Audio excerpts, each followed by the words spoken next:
Hello friend, कैसे हैं आप लोग। हम एक नया टॉपिक लेकर के आए हैं जो काफ़ी इम्पोर्टेंट है। वहाँ से क्वेश्चन पूछने की भी संभावना बहुत ही प्रबल है। देखिए, मेरा अभी तक जो एक्सपीरियंस रहा है या फिर जो भी आप लोगों के साथ मैं शेयर करता हूँ, उस चीज़ में सबसे बड़ी जो इम्पोर्टेंट चीज़ ये होती है कि हमें अपने एग्ज़ाम्स या फिर अदर कोई एग्ज़ाम्स होते हैं तो उनको अपने पॉइंट ऑफ व्यू से देख करके चलना चाहिए। कभी अपने आप को सीमित मत करिए, किताबों के अंदर ही बांध करके मत रखिए। आउट ऑफ बुक्स, अगर किताबों के बाहर जाकर भी कुछ स्टडी करेंगे तो आपके लिए बहुत ही यूजफुल और आसान होगा किसी भी एग्ज़ाम्स को क्लियर कर पाना। जैसे मैं अगर बात करूँ आप लोगों से, अब ये हाल में कई एग्ज़ाम हुए, जैसे एपीएस का हुआ, आरओ का हुआ, और भी एग्ज़ाम छोटे-मोटे जैसे यूपी पुलिस का हुआ। मैंने देखा या फिर बच्चों से बात किया या फिर आते-जाते कुछ लोग मिले, तो उनमें देखते हुए हमें एक चीज़ तो क्लियर हो गया, किसी चीज़ का सिलेबस चाहे जो हो, ठीक है, लेवल ऑफ द क्वेश्चंस सबका अलग-अलग हो जाता है, ये भी सही है। बट जब क्वेश्चंस ऑफ लेवल जब देखते हैं क्वेश्चंस का, तो उसमें अंतर भी देखने को मिलता है, कुछ न कुछ डिफरेंसेस होते हैं। फॉर एग्जांपल के लिए अगर मैं बात करूं, किसी भी एग्जाम से में जाए, जैसे सिविल की अगर हम बात करें या फिर यूपी पुलिस का जो एग्जाम हुआ, अगर आप पेपर देखेंगे उसके आधार पे इस चीज़ को एनालिसिस करेंगे कि आपके लिए बहुत ज़्यादा डिफरेंसेस नहीं होते हैं, और आप किसी ये एक दायरे में बंद करके अगर आप स्टडी करेंगे तो किसी एग्जाम को क्लियर कर पाना बहुत कठिन होगा। जैसे अगर आपको 100 मीटर फर्राटा या फिर 2 किलोमीटर 10 किलोमीटर की रेस दौड़नी है, तो उसमें आपके लिए सबसे बेस्ट ये होता है कि अगर मान लीजिए 10 किलोमीटर की रेस है, तो आपको डेली कम से कम 100 किलोमीटर 50 किलोमीटर की प्रैक्टिस करनी पड़ेगी। अगर मान लीजिए 100 मीटर, जैसे उसेन बोल्ट अगर फर्राटा दौड़ दौड़ता है, तो उसके लिए ये होता है कि डेली 100 मीटर की जगह वो जो कि डेली प्रैक्टिस करता होगा 100 किलोमीटर का, तब जाकर के वो जो कि इस लेवल पे आता है कि 9 पॉइंट समथिंग सेकंड में 100 मीटर्स को कवर अप कर लेता है। तो वैसे ही जब आप एग्जाम में तैयारी करते हैं तो आप अपने आप को बांध करके मत रखिए कि नहीं, हमें बस इसी एग्जाम की तैयारी करना, आर आर की तैयारी करना है, या फिर एपीएस की तैयारी करना, या पेट की तैयारी करना, या फिर टेट की तैयारी करना। तो उसके लिए आपको अपनी दायरे को, अपने नज़रिए को बदलना पड़ेगा और बहुत ही ब्रॉड बनाना पड़ेगा। ठीक है, जैसे अगर मैं बात करूँ आपको, जैसे जीएस का जो सीएस सेंटर दिल्ली है, इसने जनरल स्टडी का जो है कि आपका एडमिशन अगर आप फाउंडेशन ज्वाइन करना चाहें तो उसमें कर सकते हैं। तो आपके दिमाग में ये आएगा कि चलिए हम जीएस की ज्वाइन कर लेते हैं, तो उनमें क्या लेंथ और डेप्थ होगी इस सिलेबस की। तो देखिए, जो जीएस ये है आपका जनरल स्टडी जो हम यहाँ पे अध्ययन करने जा रहे हैं, ठीक है, ये जनरली कुछ अलग तरीके का होगा। इसमें ये होगा कि आपके ऑल एग्जाम्स, ठीक है, जो कॉम्पिटिटिव एग्जाम्स का होता है, ठीक है, जो कॉम्पिटिटिव एग्जाम्स होते हैं सभी एग्जाम्स को कवर अप करा जाएगा। इसमें कोई दुविधा की बात नहीं आएगी, नहीं कि आपकी केवल आप पीसीएस का तैयारी कर रहे हैं या फिर यूपी एससी की तैयारी कर रहे हैं या फिर पेट की तैयारी कर रहे हैं या फिर टेट की तैयारी कर रहे हैं, किसी भी चीज़ का, या फिर यूपी पुलिस का।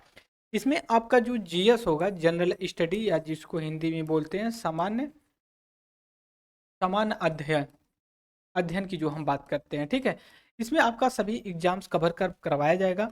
और दूसरी सबसे बड़ी जो इम्पोर्टेंट चीज़ है यहाँ पे, कि ये अगर आप 8 से लेकर के 10 महीने तक का ये सिलेबस होगा आपका। इसमें जो जितने भी एग्जाम से पूछे जाते हैं, जैसे हिस्टोरी पूछा जाता है, जियोग्राफी है, पॉलिटी है, आपका इकोनॉमी है, इकोलॉजी एंड इन्वायरमेंट जिसको कहते हैं इतिहास बोलते हैं, ठीक है, भूगोल बोलते हैं, ठीक है, भूगोल बोलते हैं, फिर उसके बाद संविधान बोलते हैं, ठीक है, संविधान हिंदी में बोलते हैं उसको, अर्थशास्त्र बोलते हैं, पर्यावरण, ठीक है, पर्यावरण एंड पारिस्थिति होती है उसको, फिर साइंस एंड टेक्नोलॉजी के रूप में, जिसको सामान्य विज्ञान के रूप में जानते हैं, ठीक है, सामान्य विज्ञान के रूप में जानते हैं इसको करेगा।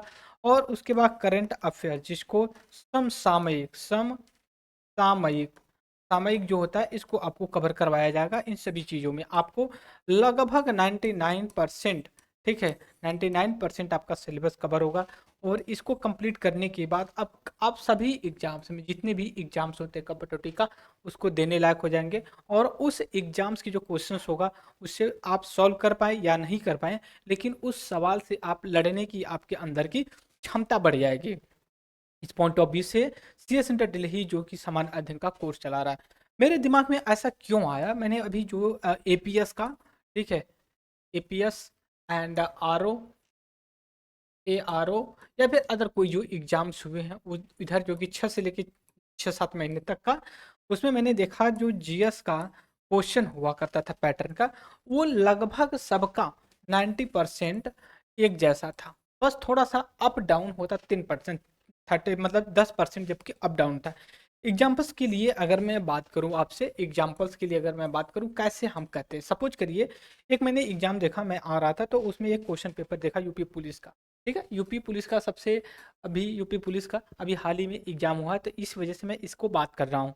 ठीक है, जैसे उसमें एक सवाल पूछा हुआ है, जैसे दोता बेटा, ठीक है, डोडा डोडा बेटा, ठीक है, ये पूछा कि दक्षिण भारत की ऊंची श्रेणियों में से एक है।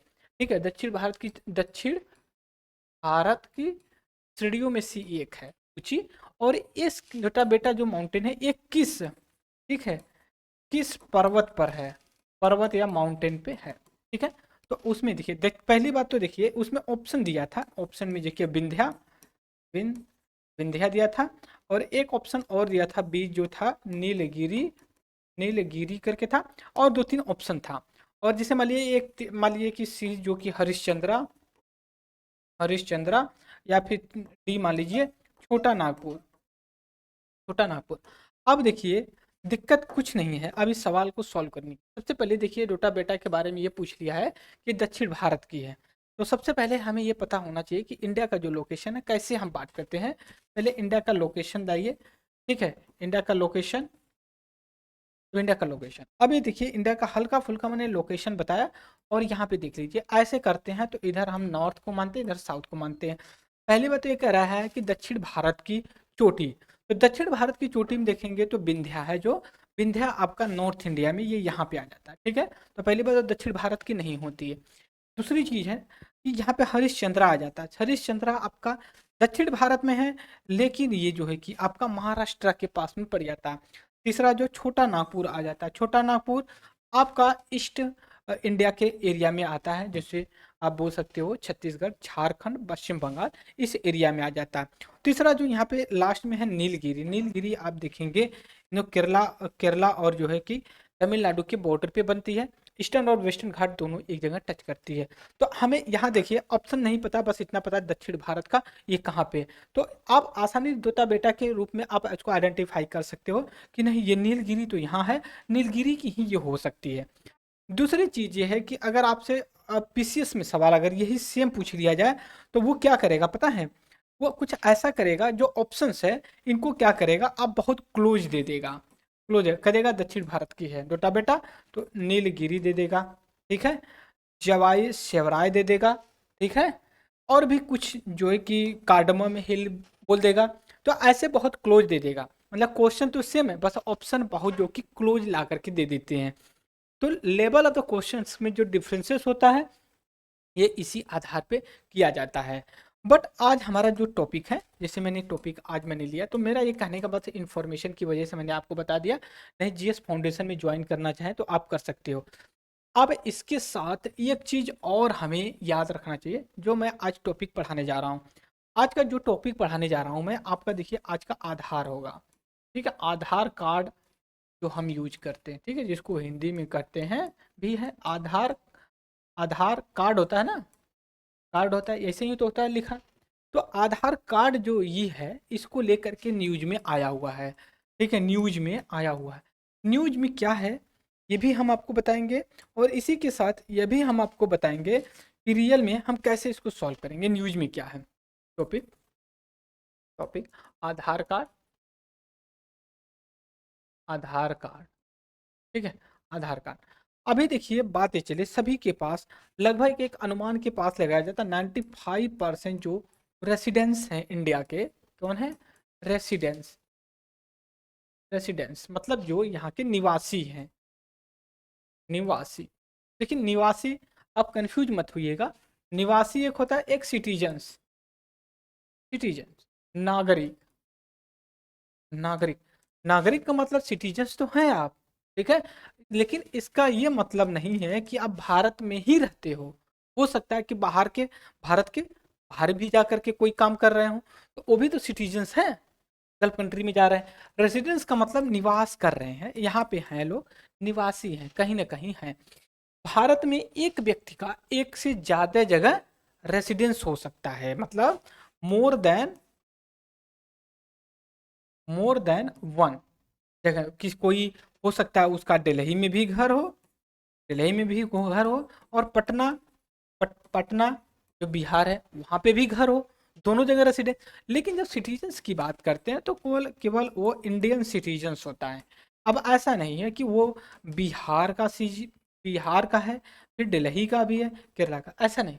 तो इसलिए कहा जाता है भारत के संविधान में सिंगल सिटीजनशिप का प्रोविजन है, और ये एक तरह का यूनिटरी फॉर्म ऑफ गवर्नमेंट की बात करता है, फेडरल के अंगेंस्ट में है, फेडरल फॉर्म के अंगेंस्ट में। ये यूनिटरी मतलब एक ही देश है, वो एक ही भारत के ही देश है। लेकिन और कंट्री में, जैसे अमेरिका में आप कैलिफोर्निया के भी हैं, और जो है कि अमेरिका के भी सिटीजन से डुअल सिटीजनशिप की बात करते हैं अमेरिका में। बट यहाँ पे नहीं, हर व्यक्ति के पास एक अपना आधार कार्ड आज के ज़माने में है। और आप कोई भी काम करना चाहते हैं, ठीक है, कोई भी काम करना चाहते हैं तो सबसे पहले आपको इससे मांगा जाता है आधार कार्ड। जैसे कोई भी बात होती है, बहुत से डायलॉग्स भी होते हैं मूवीज में, तो उसमें कहता है क्या मैं आपको अपना आधार कार्ड दिखा दूं, ठीक है। तो कहने का मतलब ये है importance of the Aadhaar card, ठीक है, इंपॉर्टेंस जो है आधार कार्ड का कितना है, ये दर्शाता है। जब आप किसी भी काम के लिए किसी भी ऑफिस में जाते हैं कि हमारा काम करना, अब बैंक अकाउंट आपको देना है, ठीक है, ये बैंक अकाउंट क्यों ना देना हो, या ओपन करवाना हो, या फिर कोई भी गवर्नमेंट का, ठीक है, गवर्नमेंट की स्कीम का अगर बेनिफिट लेना चाहते हैं तो आपको भी इसको देना पड़े। जैसे तो आपके दिमाग में आएगा ये इतना इम्पोर्टेंस क्यों है। इम्पोर्टेंस इस वजह से है कि इसमें आपका अपना अपना आइडेंटिटी होती है, आइडेंटिटी मतलब पहचान होती है, पहचान होता है। तो पहचान क्या है, नाम हो सकता है, एड्रेस हो सकता है, और उसमें डेट ऑफ बर्थ हो सकती है। बात समझ रहे हो, ये सभी चीजें होती हैं, होती भी हैं। जैसे अगर मैं बात करूं तो जो ये 12 डिजिट होता है, क्या होता है, 12 डिजिट उसमें दिया गया होता है।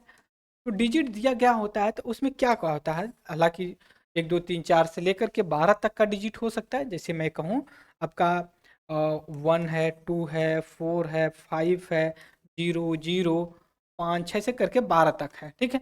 तो ऐसे करके जब हम डिजिट होती है ये 12, ये आपका आधार कार्ड का नंबर होता है। लेकिन इम्पोर्टेंस और इसको कैसे पहचाना जाए कि ये आप ही हैं, क्या अगर केवल नाम, जैसे मैं कहूँ कि आधार कार्ड, ठीक है, आधार कार्ड, कार्ड है ये, आपका 12 डिजिट का नंबर है। 12 डिजिट का मतलब 001223567959। जैसे मान लीजिए 2 4 2 6 2 8 2 10 11, ये 12 डिजिट का आपका नंबर है, बिल्कुल सही है, आप कर लिए। तो आपको कैसे पता है कि ये आप ही का आधार कार्ड है, अगर इसमें फोटो लगा दिया जाए, फोटो से पहचान जाएंगे कि कहेंगे हाँ बिल्कुल पहचान जाएंगे, लेकिन वो आपके जानने वाला होगा तभी होगा। क्योंकि पहले बहुत देखा है धांधली होती थी, किसी का और प्रवेश पत्र पे जो कि फोटो लगाए कोई और एग्जाम देता, तो फोटो 100%, ठीक है, 100% सिक्योरिटी नहीं देता है कि ये आधार कार्ड सही ही है, ऐसा नहीं कहता, पहली चीज। दूसरी चीज, जैसे आपका क्या है, तो अब आपके लिए क्या होगा कि आप इस पे सिग्नेचर कर दीजिए। सिग्नेचर पे भी आपको कॉन्फिडेंस नहीं होता, लोग कॉपी कर लेते हैं। जैसे स्कूल में होते थे तो पेरेंट्स का जो छुट्टी होती है, पेरेंट्स का बच्चे सिग्नेचर कर देते हैं, या फिर आप कोई प्रैक्टिकल नहीं किए तो टीचर का जो कि साइन बच्चे कर देते हैं खुद से। तो इन सभी चीज़ों को देखते हो, इससे आप श्योर नहीं है कि ये जो आईडी दिखा रहा है बंदा, ये इसी की आईडी है। तो इसके लिए एक जो आधार कार्ड है इसका यूनिक यूनिक जो नंबर 12 है, एक अलग तरीके का ये नंबर है। जैसे मैंने क्या कहा, पहले तो आपका जो 10 फिंगरप्रिंट है, फिंगरप्रिंट, फिंगरप्रिंट का मतलब हाथ का, पैर का नहीं, 10 हाथ 5 जो 10 हाथ अंगुलियां हैं आपकी फिंगर, उनकी आपका फिंगरप्रिंट होता है, फिंगरप्रिंट होता है, बात समझ गए। इसके बाद दो आंखों का आइस आइरिस स्कैन होता है, ठीक है।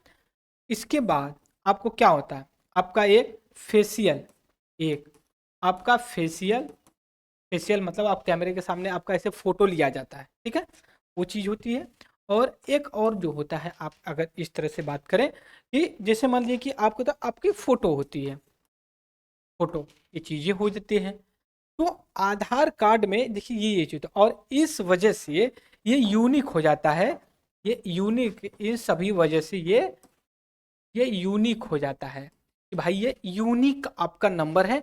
आपका ये ऐसा तो नहीं है आपका फिंगरप्रिंट किसी और से मैच कर जाएगा। ऐसा तो नहीं है कि आपका फेस जो कंप्यूटराइज फेशियल रिकॉग्नाइजेशन से किया गया किसी और से मैच कर जाएगा। लेकिन जो आपका आई, मतलब जो आइरिस जो कि स्कैन लिया गया है, आप बनवाए होंगे, आपको पता होगा, वो तो मैच नहीं करे। तो इस वजह से ये एक तरह का बायोमेट्रिक बायोमेट्रिक आइडेंटिटी कार्ड है। आइडेंटिटी कार्ड है, आइडेंटिटी कार्ड है। तो आपके दिमाग में ये आएगा, चलिए ये जो आधार कार्ड है ये हमारा बायोमेट्रिक कार्ड तो है। तो अब इसमें क्या क्या हमें मिलता है बेनिफिट, क्या ये हमारा ये एक तरह से सिटीजनशिप सिटीजन सिटीजनशिप को प्रूफ करता है या नहीं करता। दूसरी चीज सवाल आता है, क्या इस पे लिखा गया डेट ऑफ बर्थ वैलिड होगा या नहीं होगा। तीसरी चीज, क्या इसमें जो एड्रेस दिया गया है, एड्रेस है, उसको वैलिड माना जाएगा या नहीं माना जाएगा। तीसरी चीज ये है, चौथी चीज ये है कि सिटीजनशिप हो, ये फिर रेसिडेंस हो गया, या फिर आपका केवल ये आईडी कार्ड है, आईडी कार्ड कार्ड कि नहीं भाई दिस इज मी, कि जैसे मान लीजिए कि नहीं आईडी कार्ड का मतलब नहीं, ये आधार कार्ड है, ठीक है, ये आधार कार्ड है, ठीक है, और ये जो है कि श्याम का, ठीक है, श्याम का। तो अब इसमें कैसे प्रूफ होगा, चलिए हमारे ये आईडी कार्ड। तो अभी देखिए न्यूज में क्या चल रहा है, मैं फिर आपको बता रहा हूँ। इस समय जो न्यूज में चल रहा है, अभी न्यूज में आया था UIDAI unique identification authority of India एक आपका संगठन है या फिर स्टैट्यूटरी बॉडी है, ये इशू करती है। अभी डिटेल में डिस्कस करेंगे हम। तो अभी ये आया हुआ था, क्या जो आधार कार्ड है ये आपका डेट ऑफ बर्थ के लिए भी ये वैलिड होगा या नहीं होगा, मामला ही चल रहा है। तो अभी क्लेरिफाई किया गया है, ठीक है, गवर्नमेंट ने भी किया है कि देखिए ये आपका कोई सिटीजनशिप कार्ड नहीं है, ये कोई डेट ऑफ बर्थ को प्रूफ नहीं करता। ये केवल ये आपका पहचान पत्र है। और इसमें जब डिटेल में जाएंगे तब वेरीफाई होगा। जैसे होता है ना, जो डेट ऑफ बर्थ होता है तो इसको लोग करेक्ट करवा देते हैं, करेक्ट करवाते हैं ना। तो इसका तो ये मतलब है ना कि इसको बदला जा सकता है, बात समझ गए। दूसरी चीज ये है कि ये सभी जितने आल हमारे, चाहे 2 साल का हो, 3 साल का हो, 5 साल का हो, या 50 या 55 साल का बुढ़ा हो या फिर जवान हो, सबका एक अपना आधार कार्ड होता है। उसको अपडेट करवाना पड़ता है हर महीने, हर साल, 5 साल, 6 साल, कितने का, 10 साल का होता है, 10 साल के बाद अपडेट करवाना। क्यों करवाना पड़ता है कि कुछ ऐसा तो नहीं बदला, क्योंकि 25 साल की उम्र में फिंगरप्रिंट एक अलग तरीके से, 35 में हो सकता है काम करते करते घिस जाए, एक अलग तरीका हो। तो इस वजह से ये बहुत इंपॉर्टेंट हो जा रहा है कि नहीं, ये आपका डेट ऑफ बर्थ या फिर आपका सिटीजनशिप नहीं कहता, बस जस्ट ये आईडी कार्ड है, ऐसा क्लेरिफाई किया गया। तो अब हमारे लिए इंपॉर्टेंस जो बन जाता है, बन ये जाता है कि हमें ये पता होना, ठीक है। जैसे UIDAI गवर्नमेंट एजेंसी है ये, ठीक है, और ये इशू क्या करती है, आधार कार्ड, क्या इशू करती है, आधार कार्ड को इशू करती है, और ये रिस्पॉन्सिबल फॉर इट, और ये कलेक्ट क्या करती है, डाटा ऑफ द आधार। दूसरी चीज है, ये एक तरह से स्टेटरी बॉडी है। स्टेटरी बॉडी मतलब ये एक्ट के अंतर्गत इस्टेब्लिश किया गया, आधार एक्ट 2016 के अंतर्गत इसको इस्टेब्लिश किया गया है, और इस्टेब्लिश इसको 2009 में किया गया। ध्यान दीजिए, स्टेटरी स्टेटस इसको 16 में मिला आधार एक्ट के साथ, लेकिन इसको इस्टेब्लिश कर दिया गया था 2009 में। कहने का मतलब है आधार कार्ड का सिस्टम 2009 के आसपास से ही चल रहा है, ये 2016 के बाद से नहीं है, बस इसको। और ये ministry of electronic information technology के अंतर्गत आती है। आप समझ गए। और दूसरी चीज है आधार 12 डिजिट का होता है, इसमें 10 आपके हाथ के जो फिंगरप्रिंट होते हैं वो होता है, और इसमें 2 आपकी आंखों का होता है, और उसके बाद फोटो होती है, और फेशियल रिकॉग्नाइजेशन होते हैं। तो ये हमने बात किया कि नहीं हम आधार कार्ड में क्या क्या होता है, क्या इशू। अगर आपसे स्टेटमेंट बेस्ड पूछा जाएगा तो सबसे पहले UAIDAI के बारे में पूछ लिया, फुल फॉर्म पूछ लिया जाएगा। पूछ लिया जाएगा क्या ये स्टेटरी बॉडी है, कौन से एक्ट के अंतर्गत स्टैब्लिशमेंट किया गया है, और इसमें क्या क्या होता है। 10 हाथों के अंगुलियों के फिंगरप्रिंट होते हैं, आंखों के जो कि आयरी जो होती है उसका भी होता है, फोटो और फेस होता है। ये आपका डेट ऑफ बर्थ रेसिडेंस नहीं करता, जस्ट ये ID कार्ड है ये। राइट, तो आज के लेक्चर में इतना रहे। कोई डाउट्स हो तो आप कमेंट बॉक्स में जरूर डालिएगा। राइट, तो तब तक के लिए thank you very much discussion.